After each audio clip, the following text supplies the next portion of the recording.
Hey friends, so the constant quest for the perfect lighting has led me outside to Calgary today, downtown Calgary. The sun is setting, we've got the park in the background, we've got some people who are looking at me and they're walking by, some people who aren't. But today I thought I would reveal one of my secrets to you, and that is a personal philosophy or a school of thought that I've followed most of my life, unknowingly.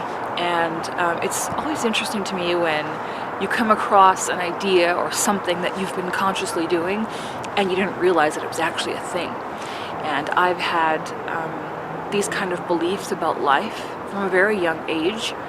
I was always rather opinionated about the world. I knew what I liked and what I didn't like. And I questioned my thoughts and I played around with them in my mind and I turned them this way and that and I examined my own thinking. Now, as some of you know, I've been in and out of the hospital ever since I was a young kid. I knew that my power in this life was not in my physical body, that it came through in my spirituality and in my mental capacity. So those are two things that I've put an excessive amount of time into maintaining. Now, most people hear the word Stoic, they think of someone who's expressionless. Okay, someone who wouldn't cry at their mother's funeral. That's the definition of the word Stoic, but the school of Stoic, the Stoic school of philosophy or thought, which has a capital S, is a bit different. In short, Stoicism is an ancient Roman and Greek philosophy that teaches how to live a happier and more fulfilling life.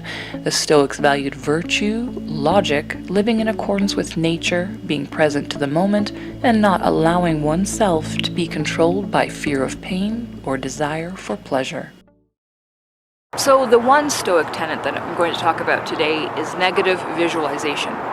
Now, for those of you who, like me, were unfortunately steeped in the New Age movement that taught us that thinking negative things is bad for you.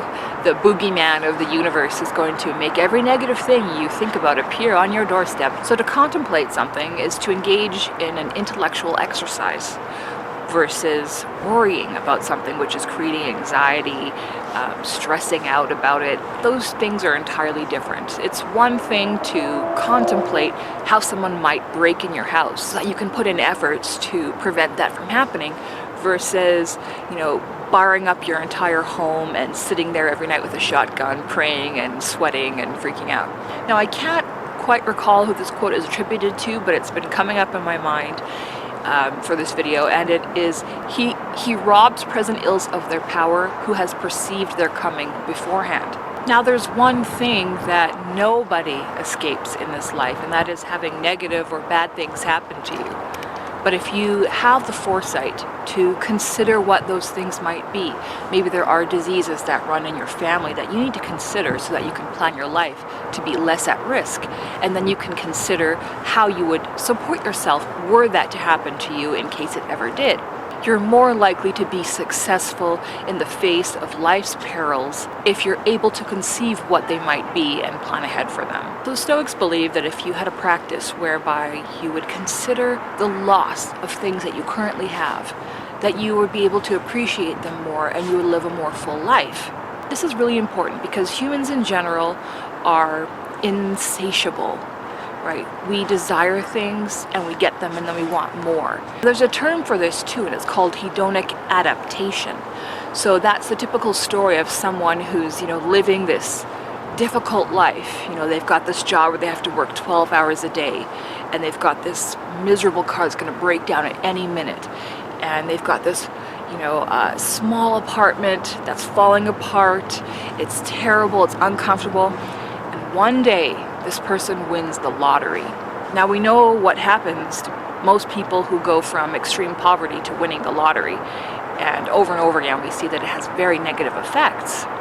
And what happens to everyone across time, what would happen to that lottery person is they would freak out, they would be so amazed, so happy, they would go and create everything that they always wanted, have this dream life, and then eventually in time, they would become bored with their Ferrari, they would become unsatisfied by their mansion, and they would feel like something was missing.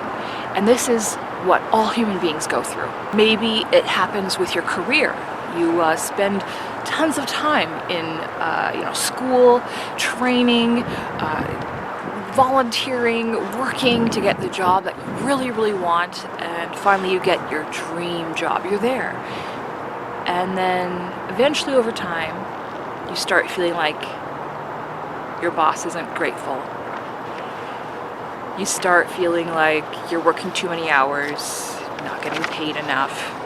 A lot of people, it happens in their relationships too, right? We meet somebody and we want them so badly. We think, gosh, if only I could have this person.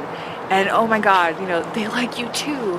And you get into a relationship and you get married and you're so blissful and happy, but eventually we start seeing flaws in who they are. We start seeing people who we perceive to not have those flaws, and we desire those people instead. We start thinking these thoughts in our head. So you can use negative visualization to counteract hedonic adaptation. You can reverse that process of becoming jaded and unhappy with what you have by creating a desire within yourself for the things you already do have and contemplating their loss. Because I've had to contemplate and face my own death numerous times, starting from when I was like 9 years old. I was in the hospital by myself before and after surgery, wondering, am I going to die? And praying to God and asking God, am I going to die? What happens when I die? I'll make a video about the deals I made with God when I was in the hospital. And it's odd because, my life was miraculously saved. And to this day, I think about those deals and I'm like, man, I wonder. But because I've come so close and I have also gone over the edge of losing everything in life, I have learned to appreciate and be so grateful for the smallest things, to the point that it sometimes weirds people out. Just the other night, I was walking down the street after dark. I had my cell phone in my hand, and I realized this phone gives me access to potentially thousands and millions of people around the world.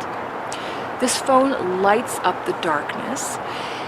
This phone potentially can call an army of sorts to show up at my aid within minutes by pressing 3 buttons, 911. This phone can provide an answer to any question I can think of by going on Google instantly. This phone is like a weapon owned by a powerful magician in a fairy tale. And I have it. This is amazing. Every time I take a bath, the fact that I'm able to turn a tap and have 1, water come out, 2, clean water come out, 3, heated water perfectly to my liking come out without my having any idea of how any of it works. Someone else is taking care of all of that. Like, that just amazes me. I'm so grateful for that someone thought of that and that I have access to it. Like, how awesome is it? When I lived in a cabin in the woods, this was many years ago, if I wanted a hot shower, I had to go up and down some huge flights of stairs that were built into the hill, hauling firewood, because you had to start a fire hot enough to heat the heaters and get the water boiling and then get the perfect temperatures, you don't get burned, so that you could have a hot shower. So I feel like most modern people don't really consider the immense convenience of all the things we have. So in order to prevent hedonic adaptation or to counteract it already occurring in your life, I would definitely take a moment, maybe once a day, maybe every couple of days, to just stop and consider, what if you didn't have this one thing you have now? How would your life actually be different? What if you didn't have this relationship? Every single thing we do will one day be the last time we do it. There will be a last time that you kiss your spouse goodbye. And we never know when that time will be. There will be a last time that you view a sunset. And this is sort of what people do when they pray before eating, right? They're considering They're giving thanks for something that they're aware of may not have been there.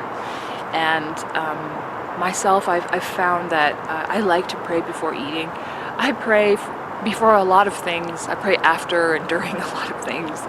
I really see life through a different lens than I think most people do. And a lot of people say to me things like, you know, when I look at you or I hear your voice, I feel like you've never been stressed a day in your life. You just have a sense of calm about you. And any of you who know my story know that's 100% not true. You know, I've been stressed a lot in my life.